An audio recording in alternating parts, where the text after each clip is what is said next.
I see chat. It's a more normal bar, Yes, Zoom bar. right. Hi, can you guys hear me? Oop. Oh, Jay, yes. Hello? Hello? Oh, Jay, can you hear us? Hi, Usha. yes, finally. Good. Okay, the chat should be good now. Hello, welcome. Okay. Hi. Okay. Hi. Hi, Daisy. Hi, Usha. Hello. How is it 4 o'clock your time? Yes, that's right. Yeah, pre-dinner, post-dinner meetup group. Right. Mm-hmm. Usha and Daisy, I've already introduced myself to Claudia, but my name's Emily Bernor, and I'm the co-president of the ANHW Boston chapter with Julie, and I have had the pleasure of working with Casey, and I'm going to be running tech tonight. After I feel finally qualified enough to do that after, being on Zoom for the last, especially the last year and a half, but Right. my company sort of has been on Zoom since 2016 or so. Oh, really? You got a jump start on the rest of us. We did. We had a really, we had a jump start. It was easy to go to remote work. I mean, easy as things go. But yeah, now Zoom has really evolved too. So it's been great. You can make yourself into a cat, things like that. Yeah, things like Right. that. Exactly. Yeah. I love that. Yeah. So we're just wanna lucky to make have. sure everyone's. Go ahead. We're lucky to have you Okay, working I just behind the scenes for us and orchestrating all this. It's not easy, and we appreciate it. Yeah. So just want to double check that we're good on a few things. So one, that we have the chat, we have a waiting room. Right now we have one attendee in the waiting room.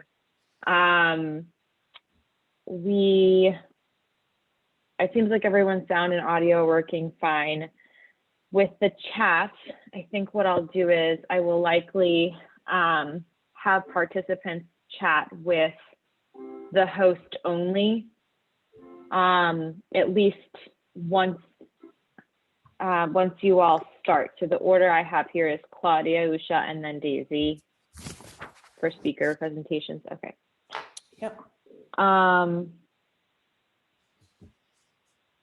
Okay.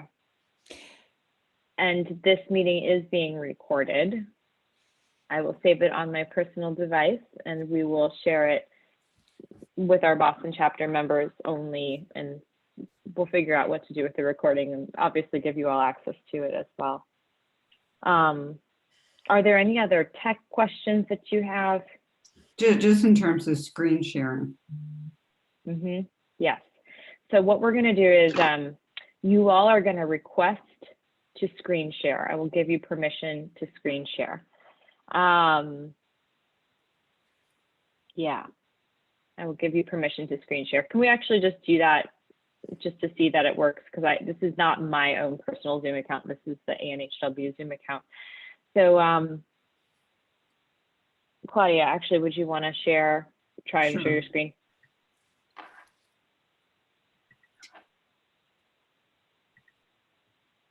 Okay, you're good. Perfect. I see it. That was easy. Perfect. Okay.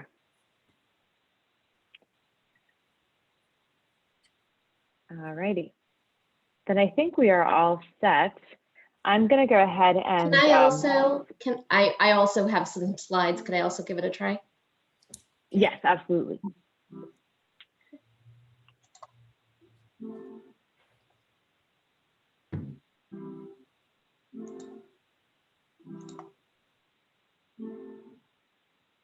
Are you seeing my slides? Yes. Okay, great. And let's see if it. Yes. Okay. And Daisy, I believe Casey mentioned to me that you didn't have slides to present. Okay, great. You're on mute, by the way, Daisy. I was saying no slides, just me. Just you. Okay, great. All right. Perfect. I think I need to unshare. Sorry. Yes. So up at the top, you'll Oh, everything. say is- stop share. Yeah. Oh, you know what? Everything has moved around for me, so I'm not seeing the stop share. Maybe on the bottom. Yeah. Yes. All the options are. Everybody's either to the side or to the bottom. Sorry. That's okay. And Emily, for my last slide, are you going to throw that up there Mm-hmm. for the Yes, I closing am. remarks? Great. Mm-hmm. Just have a slide with everyone's publication so we can have people see future readings, and we'll post it to LinkedIn the next day too, so people can follow up Mm-hmm. there. Good. Wonderful. All righty. We have 5 people in the waiting room now. 6:59. Do you all feel ready to go? I'm going to quickly just I'll wait for you all. I'm going to be spotlighting the panelists upon entering. So spotlighting the wonderful 3 of you.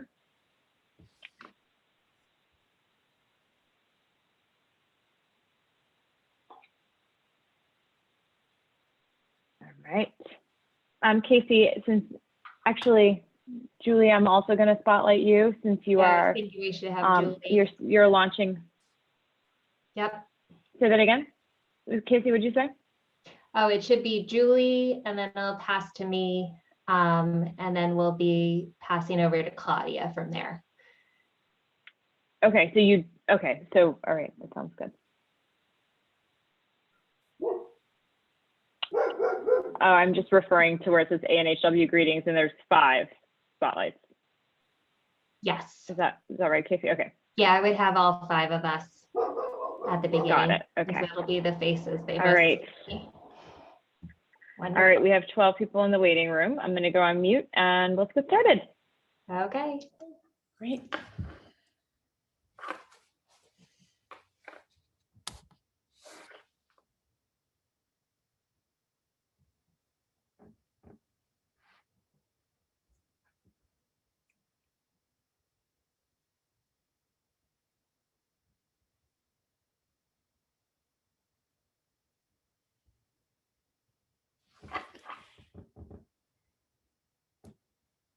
Hi, everyone, and welcome. We'll just give everybody a few minutes. So good to see your faces, though, but it's just the stroke of 7 p.m., so we'll give people a little more time to join us.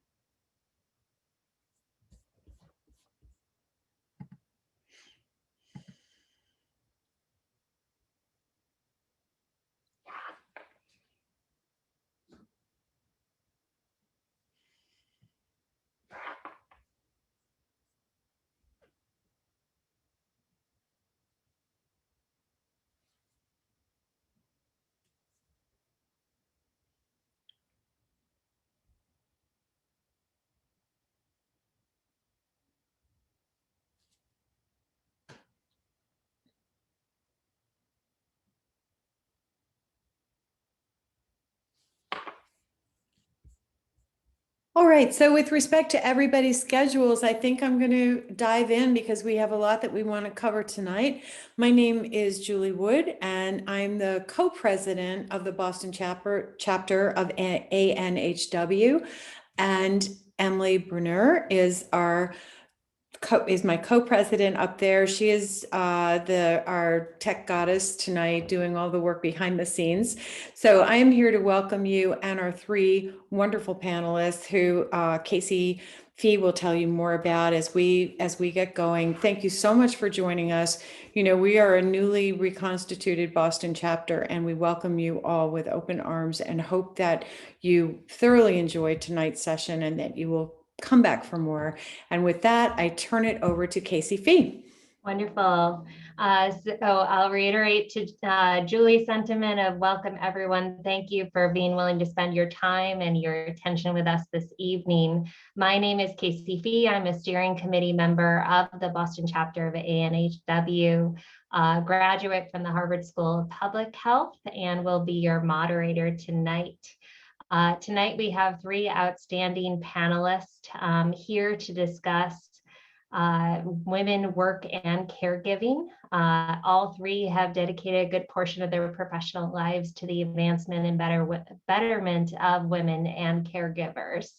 We have an economist, Professor Claudia Goldin, the Henry Lee Professor of Economics at Harvard University, a public health researcher, Uja Raji, a co-HSBH alumnus with me, an associate director of women's health policy at KFF and expert on maternal health issues, and Daisy Dowling, a HSBH alum, a HBS alum, I will correct myself, founder and CEO of Work Parent, which is a coaching and training firm on the working parent issues, and soon to be published author.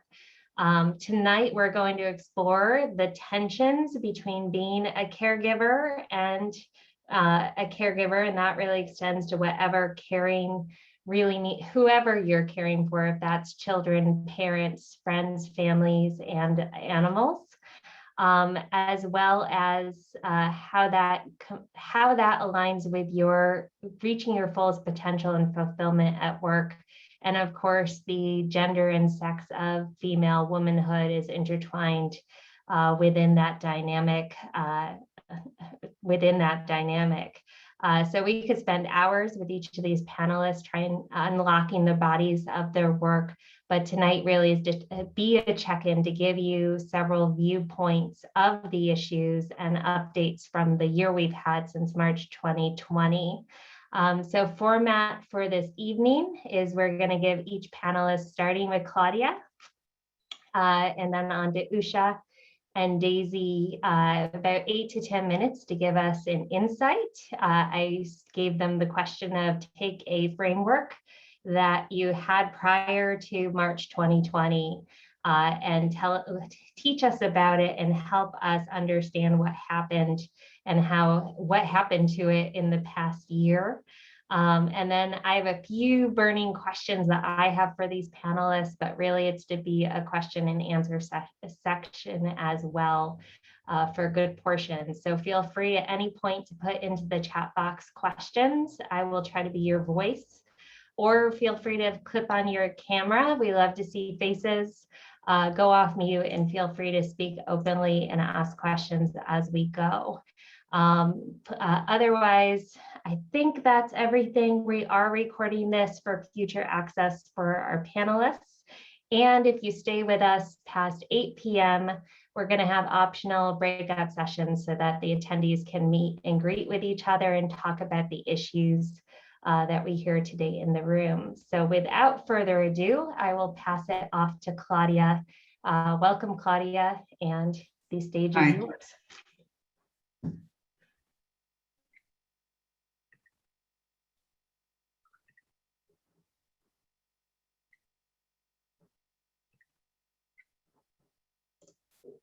So thanks very much. So the pandemic has had economic effects that are really different from any other downturn we have ever seen. So this time is like really different. So as you all know, the closing of schools and daycares has had disproportionate impacts on parents, particularly on mothers. And parental status has mattered quite a lot. But what I'm going to show you is that education has also mattered a lot, and possibly in various ways even more than parental status. So having a college degree has inoculated workers and did so long before there was a vaccine. It enabled them to have safe jobs, to have jobs that could be done at home. Plus, college graduate jobs have been far less vulnerable than others that for women were in retail, personal service, hospitality, restaurants. Ironically, these were the sectors that we thought, oh, they're immune from the China shock, they're immune from automation.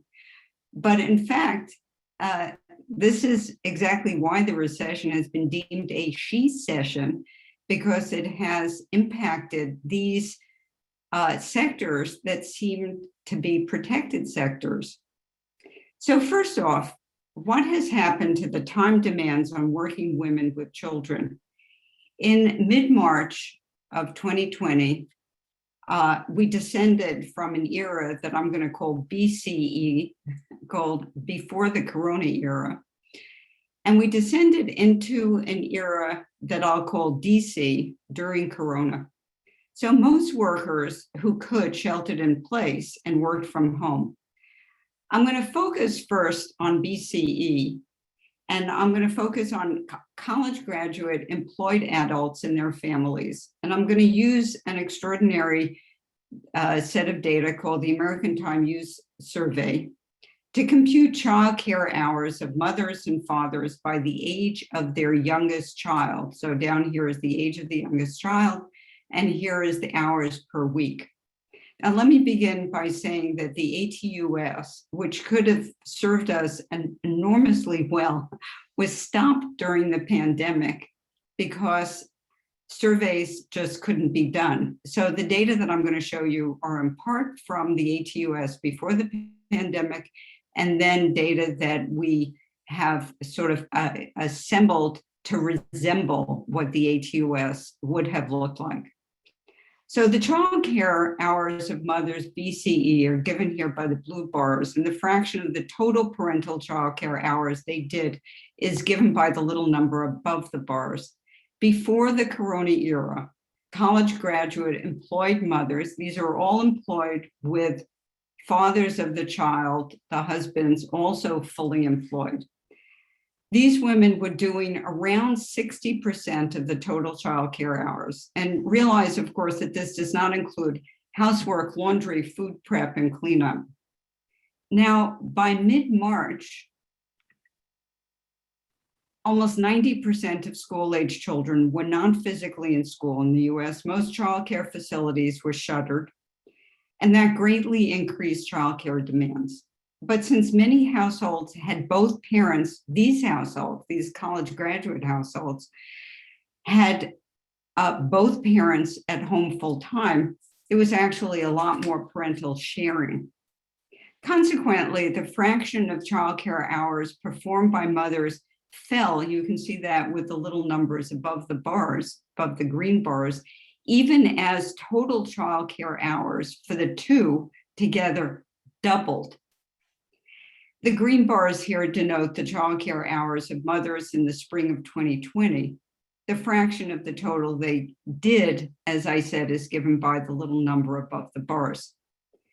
Now, let's go further. In September of 2020, we moved into an era that I'll call ACDC, because that was after Corona, but still during Corona. Draconian pandemic restrictions were partially lifted. Some offices opened. Certainly manufacturing construction sites were operating. Daycare centers opened in most states, but schools in most districts were still relatively closed. In fact, as many of you know, have only recently fully opened in most of the large districts. The yellow bars here give estimates of women's childcare hours in the fall of 2020. There was probably no net gain for working women in the move from the DC spring to the ACDC world in the fall winter. What they gained from any openings in school and daycare, they lost from lower parental help at home, as men, more than women, went back to the office or their place of work. In consequence, their total hours remained about the same as in the DC world, but their share of the total increased, as you can see, by quite a lot. Now, a lot has been written about the impact of all of this.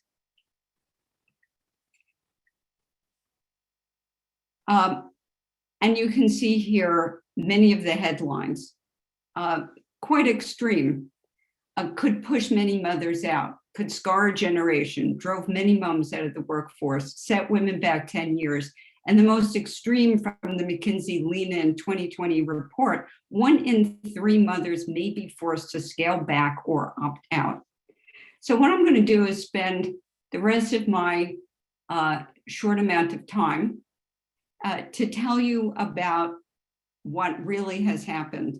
So I'm going to answer the question, what did happen?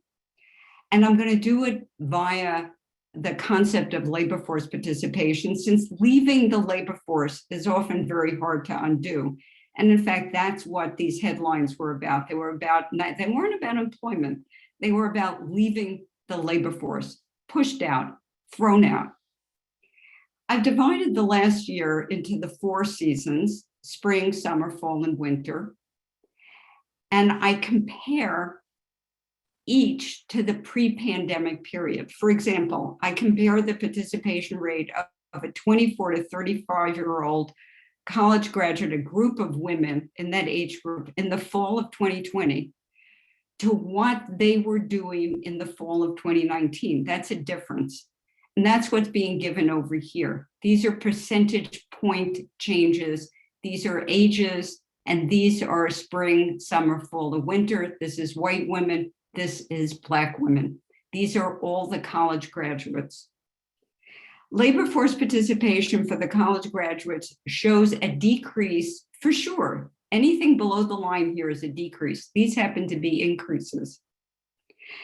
The values are around, you can see around, at most 3 percentage points on a base of about 80%. That's 1 in 25 women. Those aren't the headlines that we just saw, but we generally don't see decreases. So this is important, this is big, but it's not the dire draconian headlines that I just showed you. And finally here, it's because moms persisted in the labor force that we hear their frustrations. Now, these numbers, as you can see, differ with age. For the 25 to 34, they look like they're recovering by winter. For these women, they're not, in large measure because these are the ones who have the school-age kids. What about the non-college graduates? Let me end with that. For the non-college graduates, we see something much higher. And in fact, for Black women, even considerably higher. 6 percentage points, probably on a base of about 65%. Now we're talking about more like 1 in 12 or so. Finally, is there a silver lining to this? And here I quote from the McKinsey Lean In report that I quoted from before and said was overstated.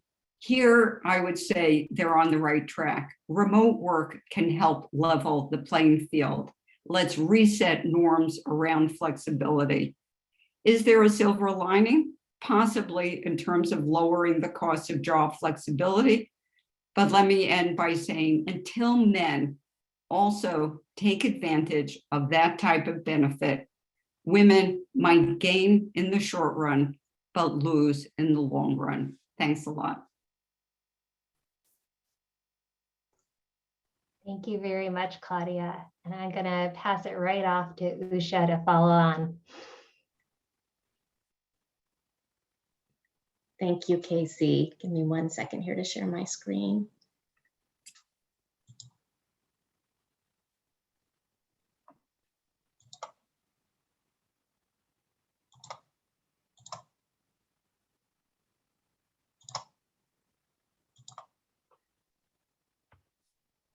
Casey, can you tell me if you're able to see my screen? Yes, I can. Okay, great. Thank you. We'll try to. Okay, wonderful. Thank you.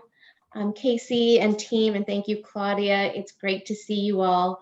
I graduated from the Harvard School of Public Health nearly 25 years ago, but I can say that healthcare, particularly public health, has never been quite in the spotlight the way that it has been this past year. I work for the Kaiser Family Foundation, KFF, which is a nonpartisan organization that conducts analysis on healthcare policy.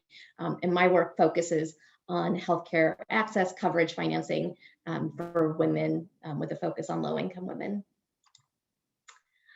So this year really, when I think about this year, it has put a spotlight on many issues that have been in existence for a long time and prior to the pandemic, some of which Claudia just talked about.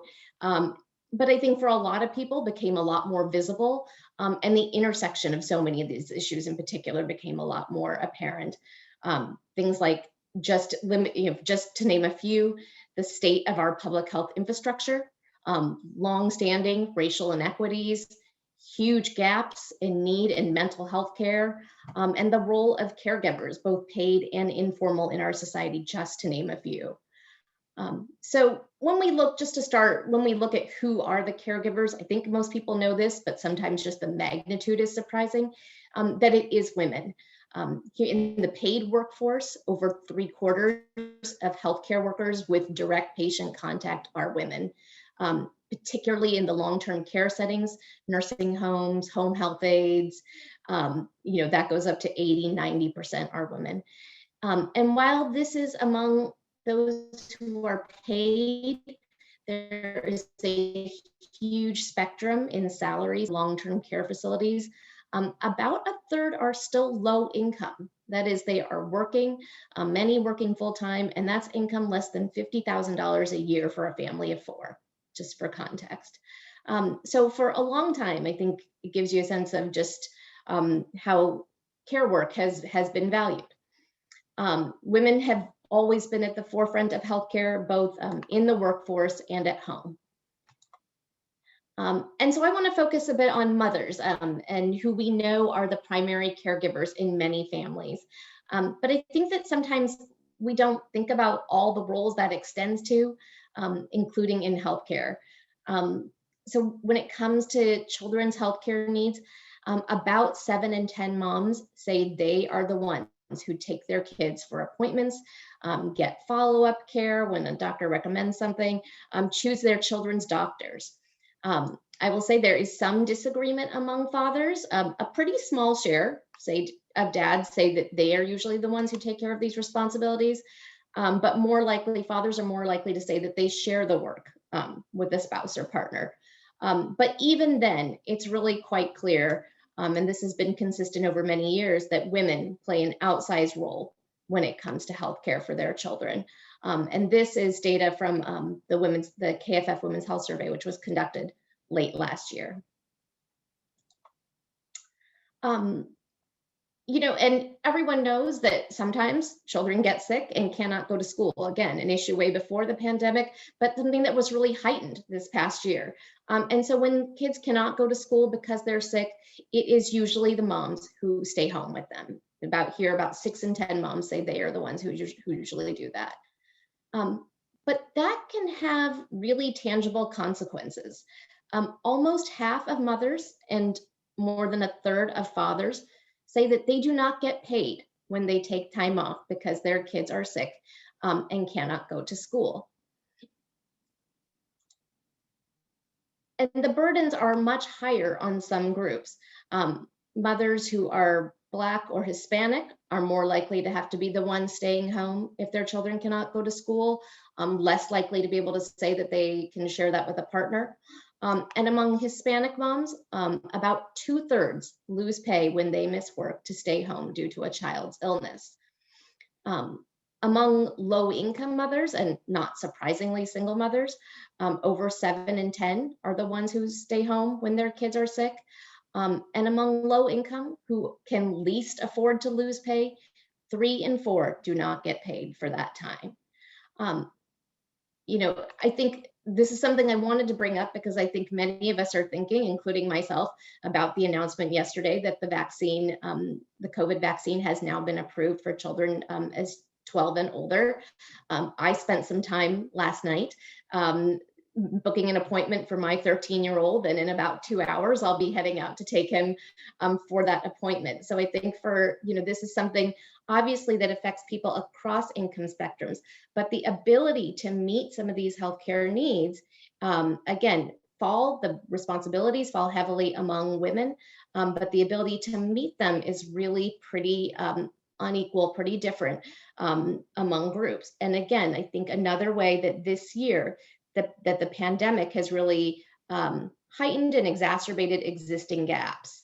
And I think it's also important to point out that the pandemic itself has had a much larger toll on low-income communities of color, both in terms of the disease impact and the economic consequences. And we saw so much of that converging over this past year. But these issues are not limited to parents. Just when we look at workplace policies broadly, most workers have some level of paid vacation time and paid sick leave. But among lower wage workers, lower income workers, just about half report being offered paid vacation. This is among women, and slightly less for sick time. The rates are pretty similar between women and men. And I think it's clear most workers across the board do not have paid parental leave after the birth or adoption of a child. The Family Medical Leave Act has been in place for many years now. That provides job protection and unpaid time, but paid parental leave is still not available to the majority of workers. But then in the orange bars here, if you look at those that are low income, the rates are even lower. And most workers also do not receive paid family or medical leave time.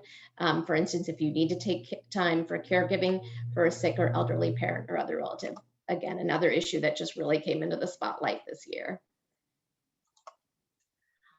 And I'm gonna end here just to say that there have been some policy responses. I work in public policy. This is my focus, and we'll say they're pretty piecemeal though. I mentioned we've had a Family Medical Leave Act in place for many years, but it does really limited in the scope of both the workers that it applies to and in the guarantees that it gives workers. But one thing that we saw this year was when something like a public health emergency hits, there are options. Like I said, they can be patchworky. So last year, there were 2 major relief bills passed, the Family's First Coronavirus Act and the CARES Act. Together, they did provide some level of paid sick leave for those dealing with COVID themselves or as a caregiver. Again, they were limited in who they reached. In fact, they sort of had a clear exemption for those who work for the largest employers. Just 2 months ago, I guess now, the American Rescue Plan Act under a new administration extended some of that benefit in the form of tax credits for employers.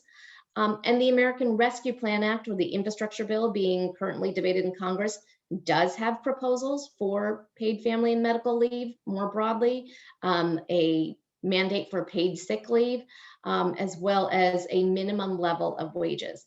Whether it passes, I think that's still very much to be seen. But I think it's just an idea, sort of this idea I want to leave us with, that there are some lessons that we have learned over this past year. I think one of the questions for us going forward is, what can we take from the lessons that we've observed over this past year to build the infrastructure and build the system so that it is stronger and offers more supports for working families. So I'll leave it at that. Thank you all so much for having me. Thank you, Usha. And I'll point out Usha's on the West Coast, so she's not taking her kid for a vaccine at 11 o'clock at night for us, which has happened here in Boston occasionally. But thank you very much. I look forward to diving more into that. So we're gonna round off our presentations with Daisy. So Daisy, you have the stage. Terrific. Well, thank you so much for having me. And Claudia and Usha, thank you for just giving me so much to think about, and everybody on this call so much to think about. Those were incredible presentations. I'm going to introduce myself and give a little bit more of my background, because what I do is quite different than what Claudia and Usha do. So I am an executive coach who works exclusively with working mothers and fathers, with working parents, to figure out how to bridge the two spheres of their life, to progress, to thrive, to flourish in their careers while being the kind of loving, on-the-job caregivers that they want to be. Now, I came to this work because I really needed this work. And I wrote the book that I'm publishing in 2 weeks because I needed to read it. So 9 years ago, while in a thriving career as an executive coach inside a major Wall Street firm, working with really, really committed, talented men and women at all different phases of their careers, I knew how to do what I did professionally. But what I didn't know how to do was the more personal side of it. So I would have executive coaching sessions where people would come in to me and say, you know, you gave me great advice about time management, but I've just became a parent and now I have to leave every day at 6 p.m. to make it to daycare pickup. Now, what advice do you have for me on time management? And I didn't know what to say. And because I wanted to be as helpful and as additive as possible to their careers, to their confidence, that made me a little bit uneasy. And when I myself became a mom 9 years ago, I have 2 kids who are 9 and 7.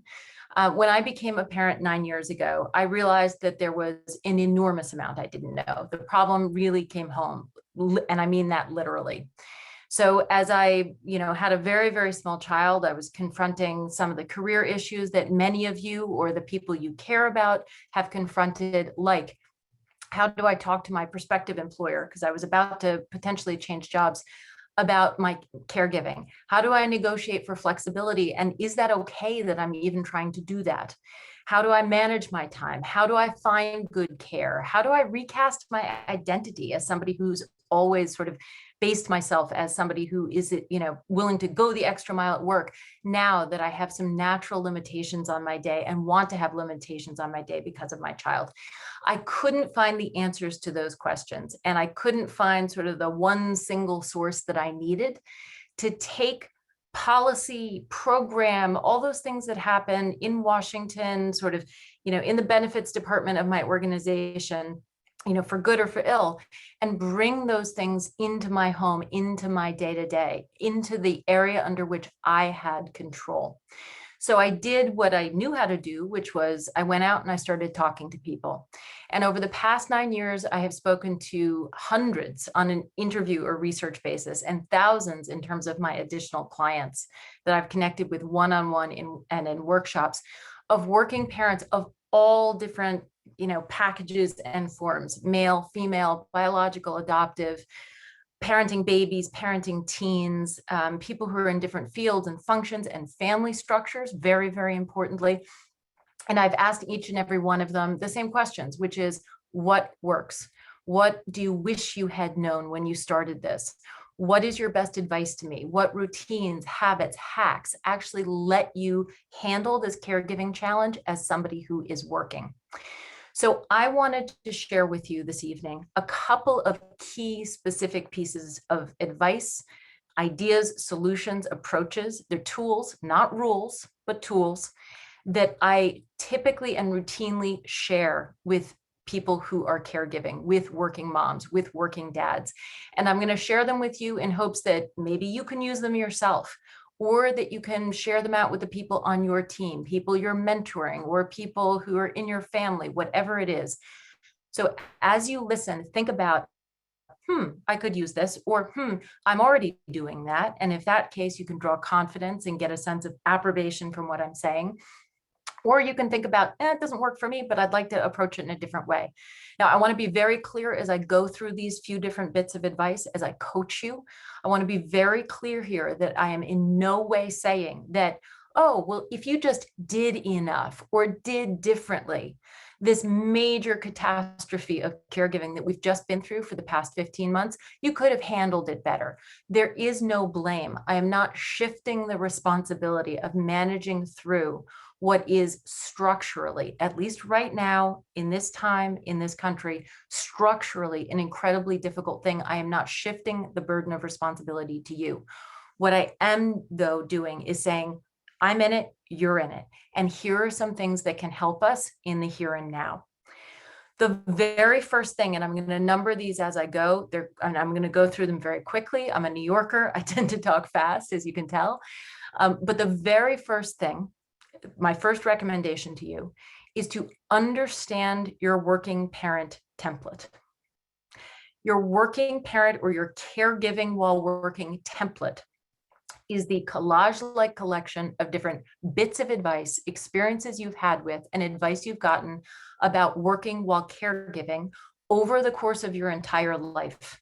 And all those little bits and pieces have come together and they've formed an image, like a collage, a mosaic, that informs your view of what working parenthood or working while caregiving is and means and requires, and very particularly what it means to be a good working mom or a good working caregiver.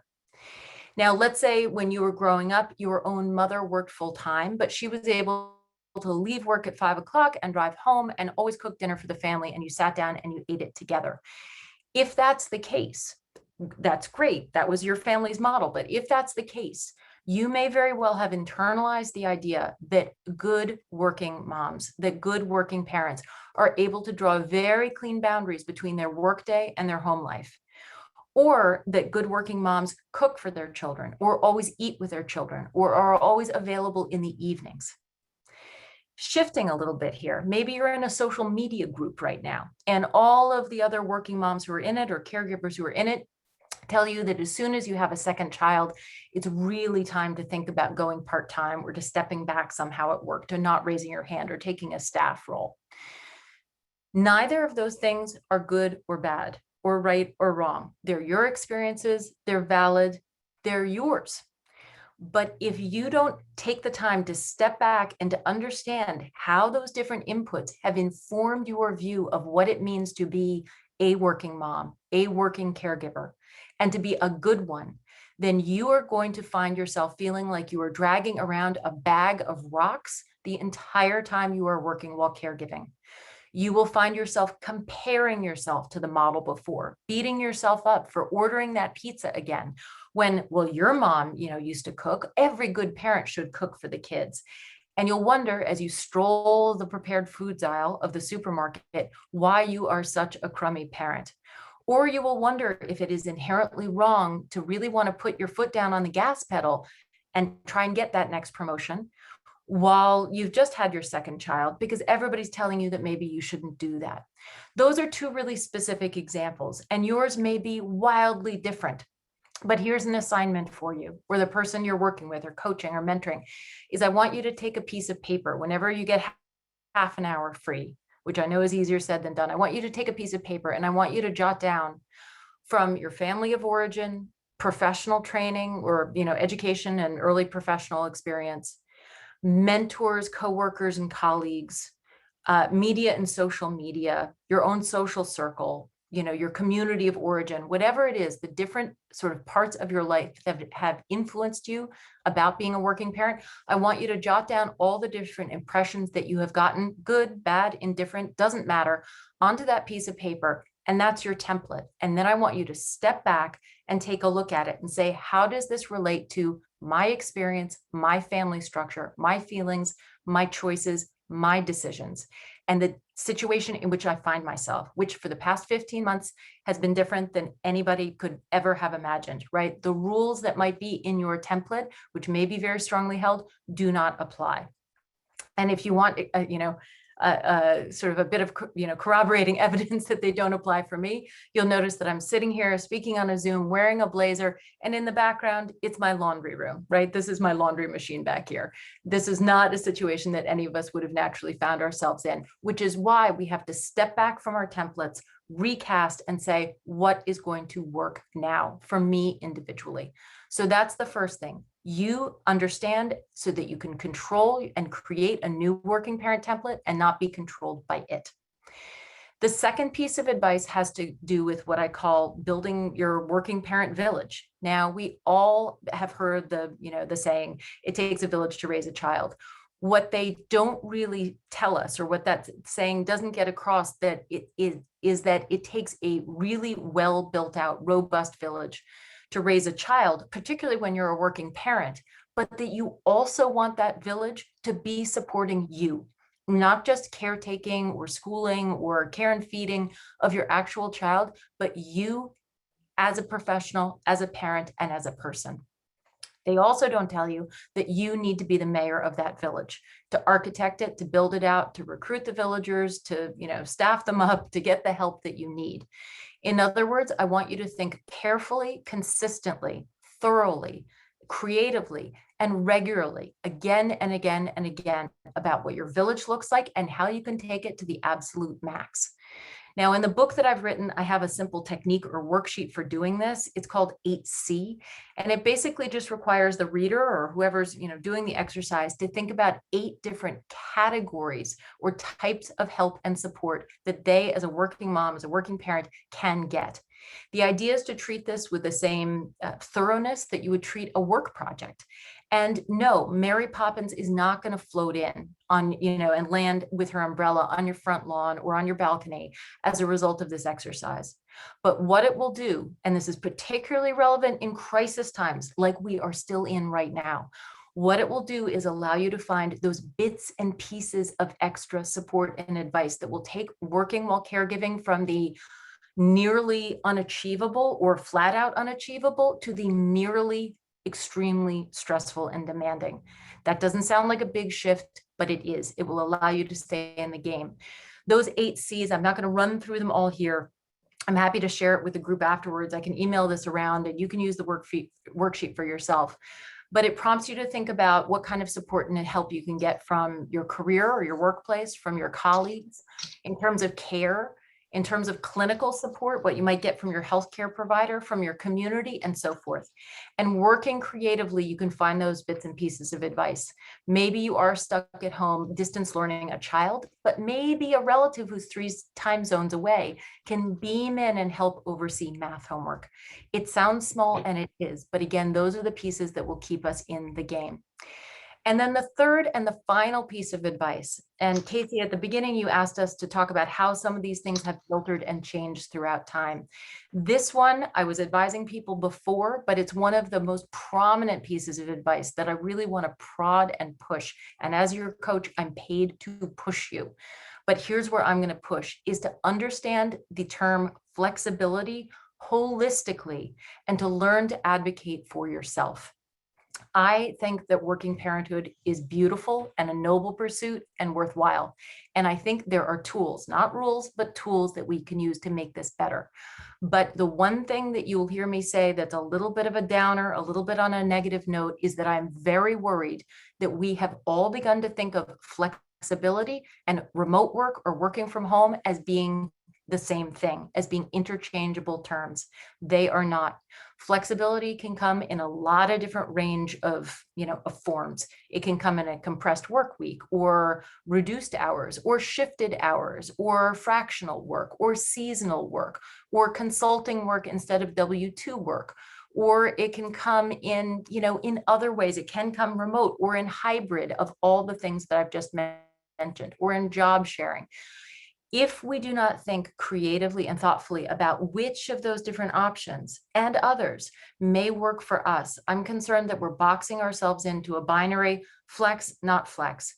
And when we do flex, not flex, we also sometimes lock ourselves into my manager or my employer will allow it or not. And that puts us on our back foot. Instead of thinking what we can advocate for and push for, we're thinking what somebody else will grant us or permission us, which may not be very much, or we may worry it's not very much.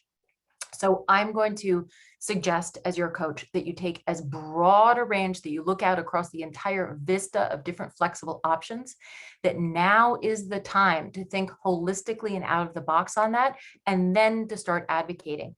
I don't care what your organization has told you or what you're concerned your manager will react to, but to frame your flexibility requests, your well thought through, highly specific flexibility requests in a way that is commercially focused. So saying, in order to be as productive as possible, to sustain the rate that I was able to do while working flex, for example, during the pandemic, here's the specific ask I have. I'd like to work remote 2 days a week, but have shifted hours these other weeks. In aggregate, I will be giving you more than I did before, and it will keep me at top of game and at this organization for the long term. But that is my specific ask.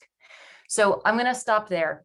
Working parenthood, working motherhood, not going to get solved with 3 tools in 8 minutes. It just won't. You know it, and I know it. If you'd like, pick up a copy of my book, or we can chat more now about what some of those other tools are. But I want to get you started with 3 things that, again, will put you on your front foot, that we should all be doing, and that should be part of every single working caregiver's bag of tools. Thank you. Thank you, Daisy. And I think my reaction to your work is I relate so much to it from my own experiences having kids and trying to maintain a full-time job. And I relate a lot to, and so happy that you were able to bring this body of knowledge forward. So I'm going to jump into a few questions, but I encourage the audience to start thinking of their own.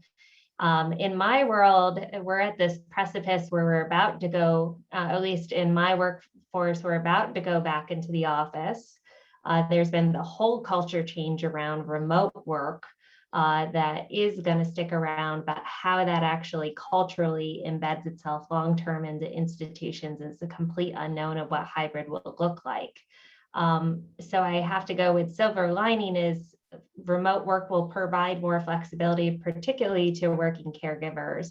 But I just wonder if in various, do we think it's going to have a huge impact, a small impact? And is there anything we could be doing right now to help set that culture at our institutions to better benefit working caregivers?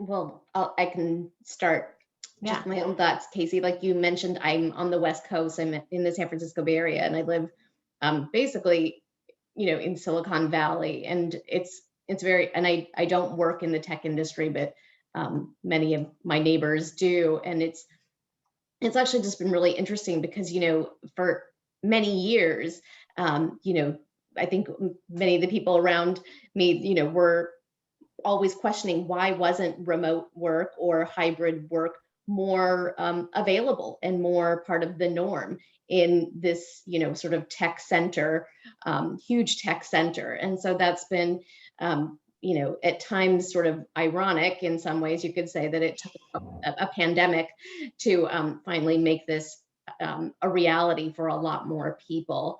I think I share some concerns. I think that, the ability of remote work, again, if you look at, who could do remote work before the pandemic, some of the same inequities that we've talked about were already there. There were just, it was real. So I think that we need to really keep an eye on going forward who has the ability to do remote work, who has the flexibility, and what it looks like, for people. And that, some of the things that I think Daisy kind of raised around, what really works for you, because sometimes that sort of conflating of remote work and flexibility can be, I think that can be dangerous for some people, because sometimes if you are still, doing all the other things that you were doing, your caregiving, your personal life, and then sometimes if the load is so heavy, at some point, like even then the flexibility can't hold that load. We talk so much about looking for the elusive balance, but if the load is fundamentally too heavy, and I think that's the kind of thing that can either be really alleviated with more flexibility and with remote work as an option for some people, but it is also, there is some danger that just people could really find themselves working at all hours because they feel like they might have to. So anyway, I think there's a lot of potential, but I think we need to monitor it in some way to make sure that it is actually, allowing people to reach their goals. Wonderful. Let me just Yeah. add an important point, which is it's not flexibility per se, for which we mean not just number of hours, but which hours. It's the cost to the individual and thus also to the firm of this flexibility. There was always flexible work. I could have an employee come to me and say, I want flexible work. And I would say, of course, and I'm going to pay you half of what I pay you now. So it's the cost, and the cost is not an easy thing to wrap your head around, because the cost has to do with productivity differences that occur. It also has to do with whether the person who shows up in the office is the one who gets the promotion and you don't, even though you were doing just as good a job. It is not a simple concept at all. However, it is a concept that now we're far more aware of. Many of us in this Zoom room have been advocating for greater and cheaper flexibility. It took this pandemic to increase, in some sense, our sense of its importance. And Claudia, I know you and Pat pre-pandemic had talked about temporal flexibility being key to expanding women's opportunities in the workforce. Is minus the pandemic and all the crises, would you have wanted this kind of rapid change to remote work in the industry as one of the solutions? I was curious your thoughts on that. Well, what has happened is actually a lot bigger than any of us are thinking about. Mm-hmm. This is what we in economics would call, or in other fields, a general equilibrium change. Remember, it's not just what's happening to you and your friend. It's also the relative value of commercial real estate versus residential real estate. It also is the difference between what's happening to real estate in Manhattan and what's happening to real estate in the Hudson Valley. This is actually an extremely large set of changes that's going to take quite some time to sort of sort out. Yes, and I wondered, because one of my questions, noting that you have looked across at least 100 to 200 years of women in the economy, what I'm hearing from you is that this is a very large. I was wondering what you see the size of the past year will have, the size and impact of the past year. Was it just a blip, or is this something that is as big as, say, World War II was for the women's economic? Can you give us a sense of the proportion here? Precisely. We think that World War II had a big effect. In fact, Casey, it didn't. Okay. So let me say that I do a lot better job predicting the past than I do the future. Okay. But let me tell you that just as I showed you a bunch of quotations that made this into more dire than it is, that doesn't mean that there isn't a lot of pain, suffering. It doesn't mean that we shouldn't change, but it's not as large as what we say it is. In many ways, it's because if you think that you're going through a period of time that's then it's not that great. So you always say, this is, the big change. I think it's going to be a change. I don't think it's going to be cataclysmic. Mm-hmm. And if we compare it to World War II, let me tell you that World War II didn't have that large an effect on the female labor force either. Mm. So I'm going to open it up here. Is there anyone in the audience who'd like to ask a question? I'm going to throw in something. Yes. I don't mean to preempt questions, but I'm going to throw in something that's, I think, really, really important for all of us to take away from what Claudia, from what you just said, which is, you showed these headlines, and then the data, and sort of, you know, what's you really unpack that for us. And in my day-to-day coaching work, I encounter so many people who are early parents, and a lot of people who are not yet parents who want some coaching on how they're going to be able to do this. And they're people who have absorbed those headlines as gospel and have started even making decisions or thought about making decisions on the basis of this reality that things are one way as portrayed in those headlines. So I think it's important for each and every one of us not to say, nah, it was nothing. That's not what I'm advocating, but for all of us to try to think about how to empower the women around us who we are mentoring, and how to share some of what you've shared with us with them, to get that message across, so that we don't become self-defeating. We don't lean out effectively because of that narrative. Yeah, I would agree. In my own workplace, the ability to talk about it and be more open about it has greatly expanded over the past year. And that brings, actually, I'm going to flip to an audience question, but it's for another one. So we have a question: how likely do we feel there will be real policy change regarding family and sick leave on the federal level in this administration? Any takers? Let me add something, which is that to what Usha said. In fact, there are 6 states that have already passed such legislation. And let me, as a historian, remind everyone how UI was passed in America. UI, unemployment insurance, very, very important part of our not very large social insurance, was passed in the 1935 Omnibus Social Security Bill. It had already been passed at the state level. The states lead, and my sense is that we will get policy in large measure because 6 states have already led, and there are 18 or so more that have legislation that's been introduced. Great.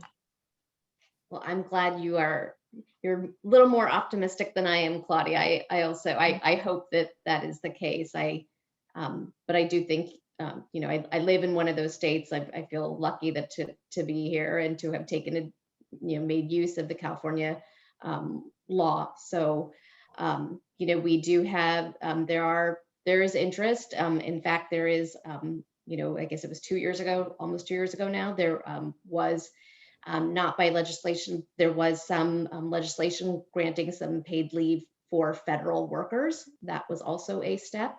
So it is set to expire, I believe, but there have been steps. You know, I think we have a better chance now than any time in the recent past, but I'm not sure, you know, the majorities on both sides are pretty slim. So. Maybe you would have said that in 1934 as well. Maybe, yeah, probably. Maybe. And we had a follow-up. What about the American Families Plan? Yeah, so the Families Plan does have a proposal in there, and like I said, you know, it actually has sick leave, family medical leave. It also has a minimum threshold, a minimum level of income, of salary payment, and interestingly, even included some minimum level of bereavement leave, which was something that I think I had not seen before in other sort of similar legislation.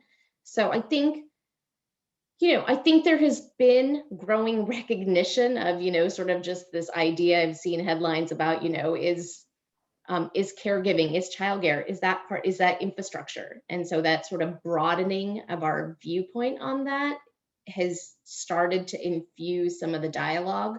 I have seen a change there. I don't feel I can necessarily predict what happens with legislation, because what happens with legislation is tied to so many other things that happen in Washington. But there, you know, it's not just about any one particular provision. It's always that has a lot to do with deal making as well. So there are, you know, sort of more, quote, generous provisions put forth. And that's again something that I haven't seen before. So at least the conversation is changing. Yes, and Daisy, I wanted to link this to, in your interviews, did you hear a big difference of the parents who had benefits that financially helped them through leaves versus those who had either no or lesser benefits? Yeah, I'll kind of maybe even widen the question slightly and say leaves and other practical resources, right? Because that tends to be correlated to kind of a whole web of other resources. Yes, there were certainly differences between people who were extremely well resourced and people who were very thinly resourced.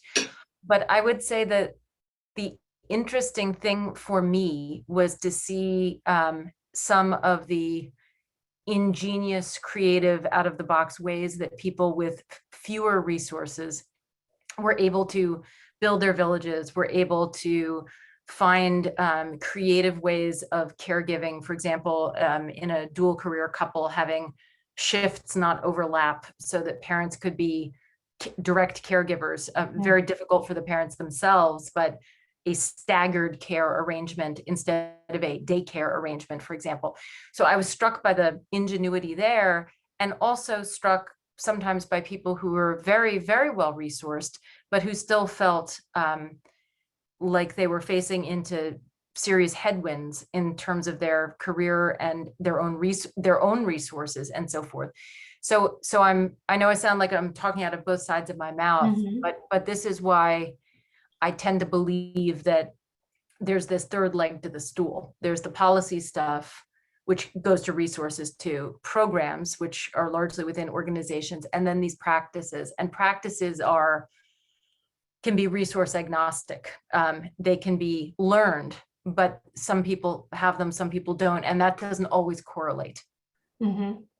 And I would agree, there's a sizable amount of vulnerability, particularly during that time when you're moving between leaves. And that could be in parental, it could be for other leaves for medical needs. And benefits only help to alleviate the financial side, but it doesn't take out everything. And so I had another question come in. As a new mom with a 10-month-old, I really appreciate all of you on this call. What's one piece of advice you wish you had gotten as a new mom balancing a career? And we'll probably have this one be our last question to our three panelists, just to recognize time.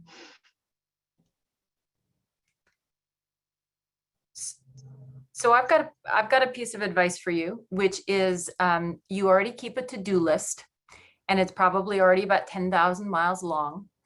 And I want you to start keeping a separate list that is a done list. And on your done list, you will put everything from big projects you've completed at work, to the fact that you threw in a load of laundry, to the fact that you snuggled with a baby, to the fact that whatever it was. And when you feel your energy and motivation at an ebb, at a low, you're going to pull out the done list. You're not going to think about the 10 million things that you have to do. You're going to look at everything you have done and accomplished, and you will re-anchor yourself in the totality of the commitment that you have as a professional and certainly as a parent. And you will remind yourself of the tremendous things you are doing to progress in both spheres all the time. And you'll feel more together and confident and in the driver's seat again every time you do that. Thank you. Usha, what do you think? I guess I would say for me, just to keep in mind that things will change a lot and your needs will change both at home and as at work, and that balancing those. And in the beginning, it was really, with the shell shock, it was kind of hard to see past the immediate, and that it won't always be like this. And, some things get easier, some things get harder, but just that there will be so much change and your needs will change. And so to not think that it's always going to necessarily be like this. And so therefore also to think about kind of what you need now, and to be able to talk about it with your employer to the extent you can. And I know that varies a lot between workplaces. Claudia, any final thoughts? I always say, unless we bring men into the equation, we're nowhere. Okay. And I just haven't heard enough about men. Agree. So I want to close us off here, though, for those who want to talk more with your fellow audience members, because I'm sure this hit both a lot of mental and emotional heartstrings and brain strings, if those are a thing. Please stay on, but I do want to direct Emily, if you could just flip up my one slide of the whole thing. If you have interest, I just did want to put on, if there's interest to learn more, each of our panelists has work that's either just come out or coming out that I wanted to highlight for our membership. With Claudia, we have Career and Family, Women's Century-Long Journey Towards Equity, coming out in October 2021. Uja just posted a new paper on difficult trade-offs about workplace benefits and family health care responsibilities. You can find that at kff.org. And Daisy is T-minus, I think, 12 or 13 days away. Her book coming out, which if you search Work Parent on Amazon, you'll quickly get there. And so I will also be posting these on LinkedIn as a resource if you have follow-up questions. For ANHW, we go on hiatus as a Boston chapter in terms of event planning, but we plan to come back in the fall with a women's health event.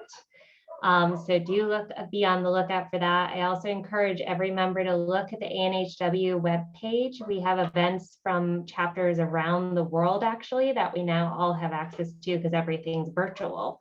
So there's wonderful sessions to look at in all sorts of topics and themes. Mostly, I want to thank the panelists for giving us your time, giving us your expertise. It truly is a treat and an honor to have gotten to hear from all three of you on this issue and provide some solace and directionality to where we'll end up, particularly after such a hard year and hopefully a better one coming into the next, at least the next school year. So I want to thank everyone. We'll stay on for about 30 seconds before we flip into breakout sessions. But have a great evening and thank you very much. Thank you, Casey. Thank you.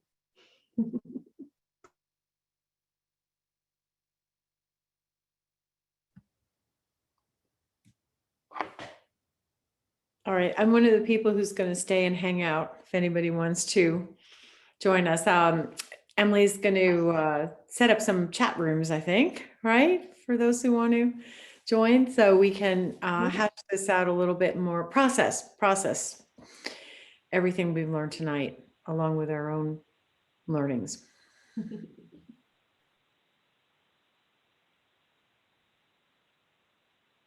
Alrighty, I am going to go ahead and open breakout rooms in just a minute. So if you want to stay on and socialize a little bit and process, we will go ahead and do that.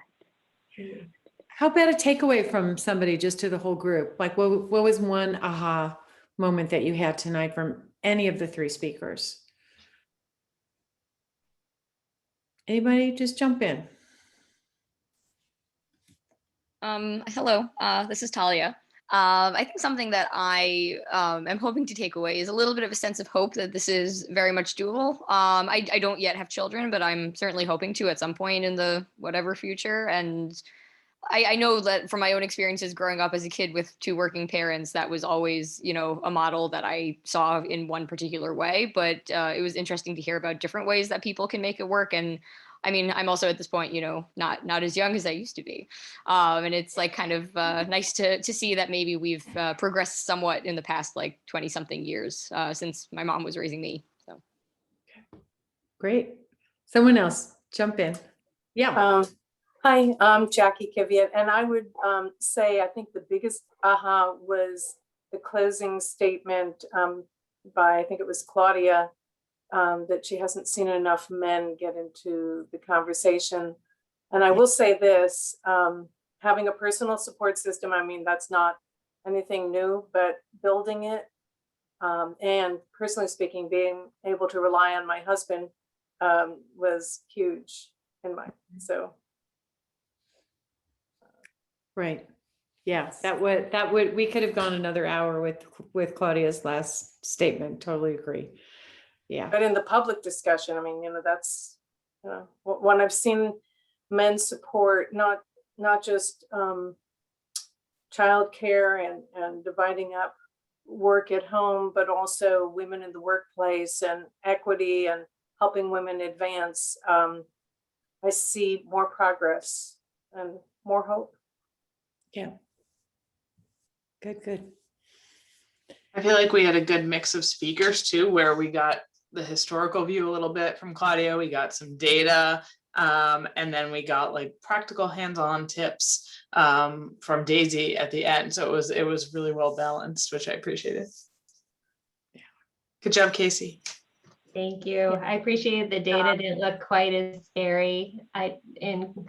If other people have heard the markers of like women's workforce participation has dropped to levels of the 1980s, which was when I was born, and you're like, oh no, have we just lost all progress of my lifetime?